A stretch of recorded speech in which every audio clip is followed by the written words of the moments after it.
Bonjour à tous, il a passé ces 15 dernières années dans les ressources humaines. En 2009, il entre chez Adecco qui se présente comme le premier employeur privé en France et depuis 2011, il est le PDG de la filiale donc en France. Alain Dehaze, bonjour. Bonjour. Merci d'être avec nous aujourd'hui. Un premier mot sur les chiffres du chômage qui ont été publiés vendredi. Le nouveau ministre du Travail parle d'une stabilisation. Est-ce que vous êtes d'accord ?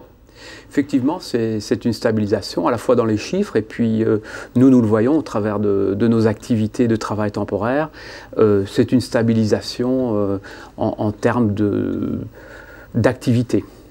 C'est-à-dire qu'on voit que les chiffres concernant les gens qui n'ont pas du tout travaillé sont en légère hausse malgré tout, enfin une hausse très légère d'environ 1600, mais si l'on inclut toutes les catégories avec les gens ayant partiellement travaillé, il y a une hausse qui se fait un petit peu plus ressentir.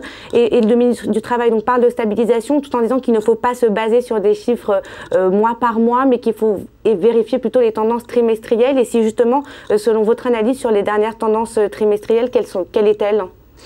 Quand on regarde le nombre d'intérimaires mis en mission durant ce premier trimestre 2014, on voit effectivement qu'il est encore négatif, moins 3,5%.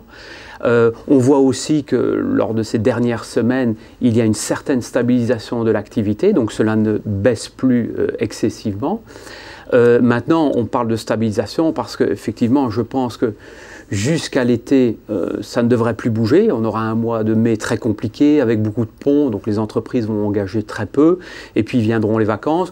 Donc s'il y a un signe positif auquel il faut s'attendre, ça sera en septembre. Aussi en lien avec la croissance économique.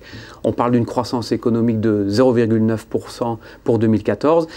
On n'est pas encore à ce chiffre-là, on n'y sera pas avant la fin de l'année. Donc pas d'optimisme plutôt pour la fin de l'année ? Je suis plus optimiste pour la fin de l'année que je ne le suis pour l'instant.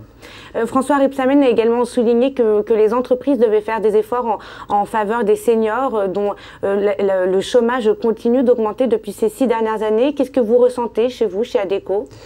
Écoutez, chez nous, nous nous engageons, je dirais, sur toutes les populations. Voilà, maintenant un peu plus d'une année, je me suis engagé à mettre 270 000 personnes à l'emploi durable et ce, en 36 mois.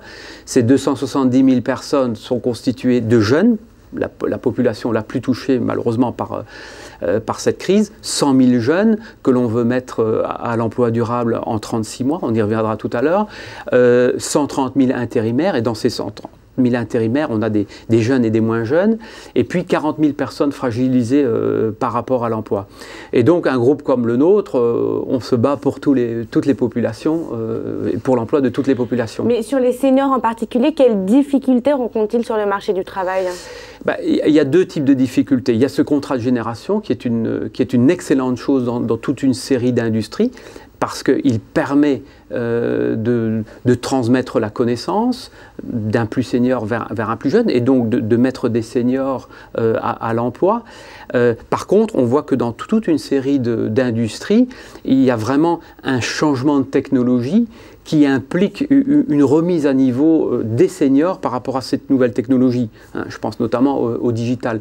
Et donc là, il faut absolument faire un effort de formation pour que ces personnes restent compétitives, restent employables par rapport aux évolutions du marché.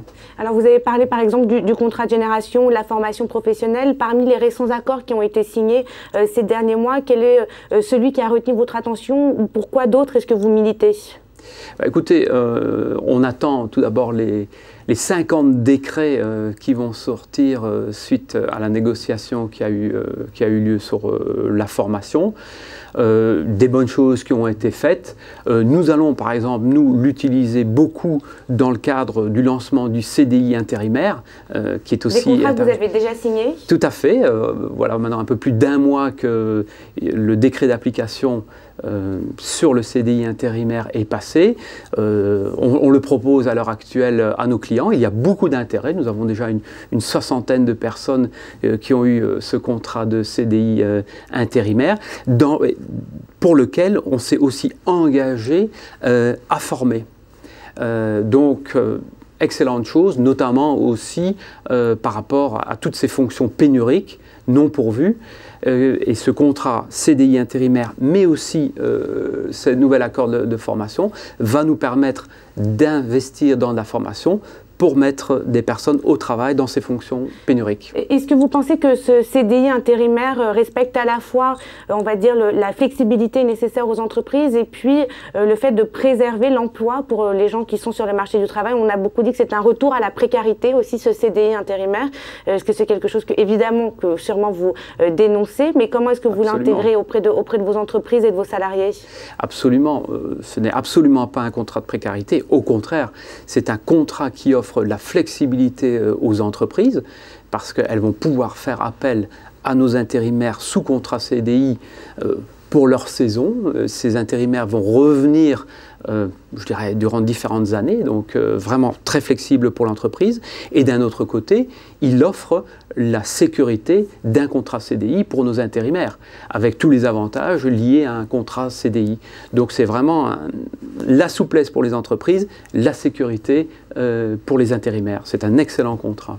Un dernier mot sur une action que vous avez lancée début 2013. Vous êtes engagé, donc vous en avez parlé, à remettre 270 000 personnes sur le marché du travail, et ce de façon durable. Au bout d'un an, un tiers de l'objectif est atteint. Tout d'abord, quels sont les secteurs qui ont recruté, et puis comment est-ce que vous misez justement, sur quoi est-ce que vous misez pour atteindre ces objectifs? C'est clair, quand on a lancé l'objectif, voilà, un peu plus d'un an, en janvier 2013, ces 270 000 personnes, on ne va pas les mettre à l'emploi directement chez Adecco. On le fait par et grâce à nos clients. Et donc c'est pour ça qu'on a lancé la chaîne du oui. Et la chaîne du oui, c'est en fait une communauté d'entreprises ici en France qui ont dit oui à cet engagement d'emploi durable. Par exemple, quelles entreprises? Oh, il y a une dizaine, je ne vais pas en citer plus une que l'autre, mais il y a une dizaine d'entreprises du CAC 40 qui ont signé. Il y a un site qui s'appelle la chaîne du oui, dans laquelle toutes les entreprises sont citées.